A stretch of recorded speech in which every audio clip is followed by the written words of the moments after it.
only the second time the World Championship of Irish Dancing has come to the United States, and the first time it's come to Boston. And that's giving local dancers something to be excited about. The past couple of days have been very tragic for the city of Boston. Authorities have yet to make an arrest, but they say their investigation is getting close. Reporting for WEBN, I'm Ashley Allen. Many of the women in the class said that burlesque dancing is not only fun, but that it helps them feel comfortable and confident in their own skin. Father Lou Phillips, a priest and teacher at the school, is also worried about the children and says he's going to work hard to make sure they stay connected to each other and their faith. The Protection One security button is a great option for victims of domestic abuse.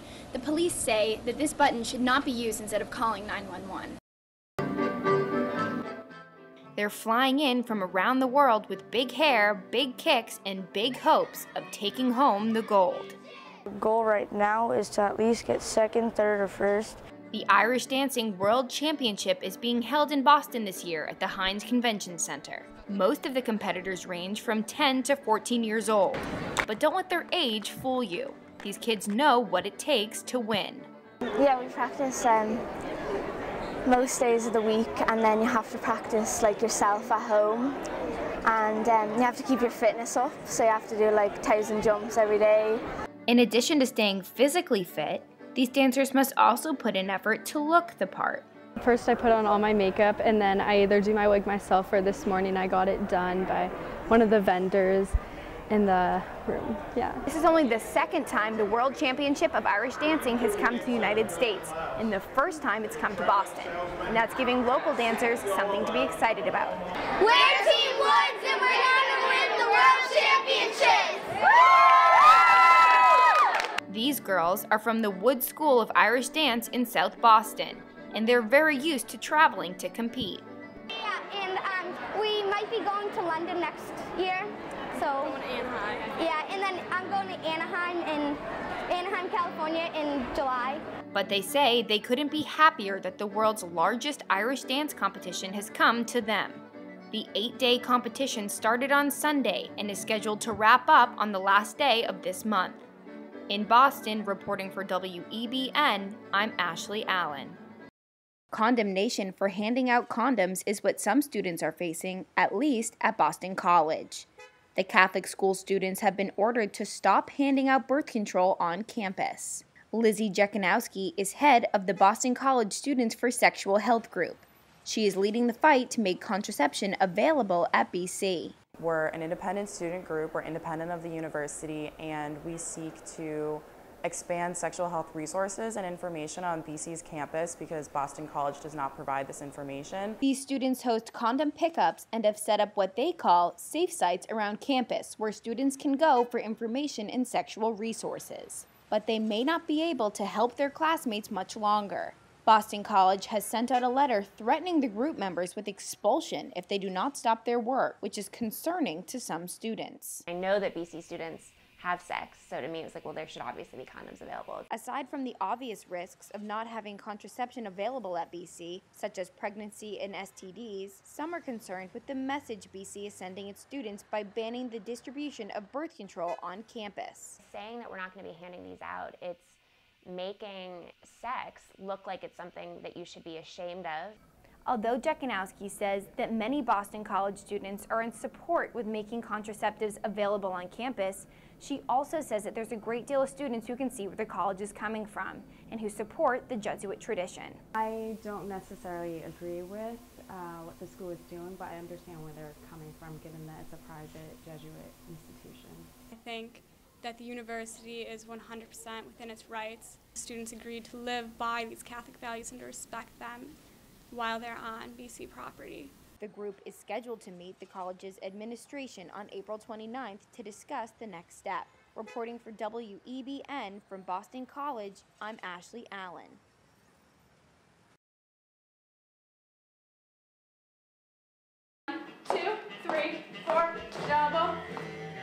This is the Boston Baby Dolls Burlesque Dance Company, and it's giving Boston women something to shimmy about. Their students are learning how to strip, but more importantly, they're learning how to love their bodies and embrace their femininity. Headmistress Mina Murray is an owner of the Boston Baby Dolls. She's been teaching burlesque dancing in Boston for 7 years. We have taught hundreds of women, how to bump and grind and tassel twirl. You might be surprised to know that in proper Boston, sexy dance classes are selling out months in advance. All of our classes keep selling out, so the traffic is fantastic. Baby dolls instructor Linnea Peterson says she thinks one of the reasons burlesque has become so popular is because it allows women to accentuate the parts of their body that they love. So you can hand the same song to two different women and they'll give you two totally different acts based on like what they're comfortable with and what they really like about themselves. Many of the women in the class said that burlesque dancing is not only fun, but that it helps them feel comfortable and confident in their own skin. I love burlesque, and I'm also big on body empowerment and loving the body you're in, starting your stuff, your way, your style, and you're only showing what you want to.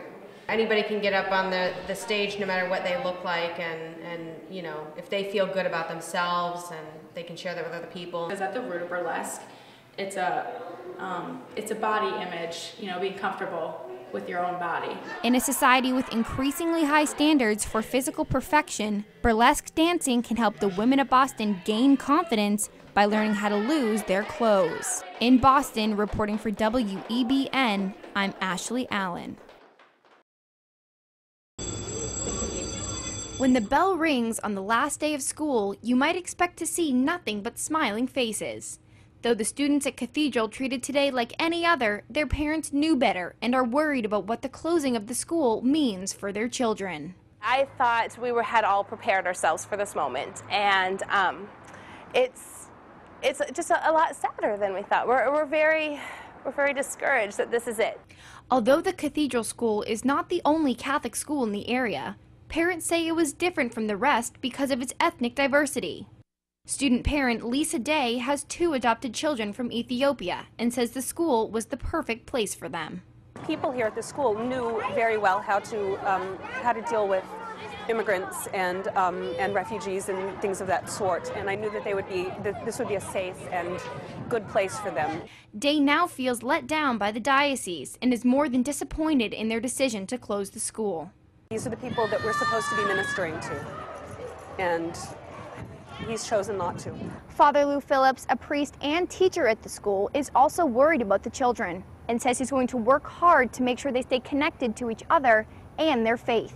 Maybe we can do some after-school enrichment programs or just social programs to bring our parishioners together. Although he is discouraged, Father Lou still believes in Catholic education and is now devoted to keeping his parishioners involved. Even though a number of Catholic schools, such as ours, have faced closure, I really feel that Catholic education will survive, this storm. And many families hope that he's right. But for now, Cathedral School is closed, and for the parents of the students, that's hard to accept. In Portland, Ashley Allen, News Center. Sheriff Kevin Joyce of Portland is not defending Corrections Officer Nicholas Stein. Joyce says that punching an inmate in the face is completely unacceptable behavior.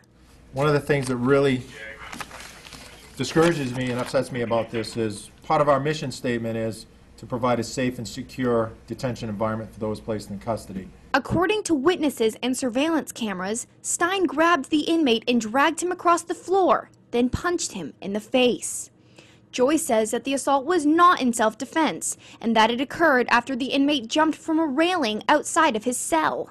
Clearly after the jump, Nicholas Stein did not meet what I expect our mission statement says about maintaining a safe and secure environment.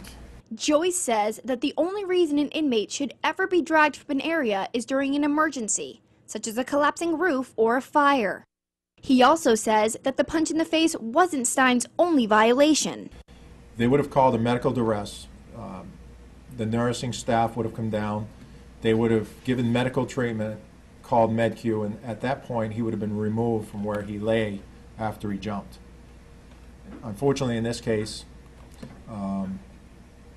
Officer Stein dragged him down to medical, and there was no reason for that whatsoever. According to Sheriff Joyce, Officer Stein had a record of violent behavior and had been reprimanded in the past.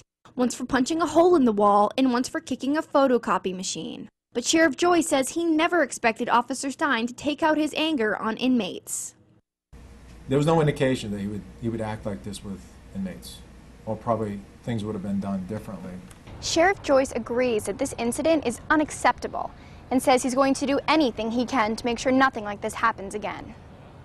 I'm going to hold our employees accountable for meeting our mission statement and treating the inmates appropriately. If the accusations against Stein prove true, Officer Joy says it is possible that Stein will lose his job and perhaps his certification.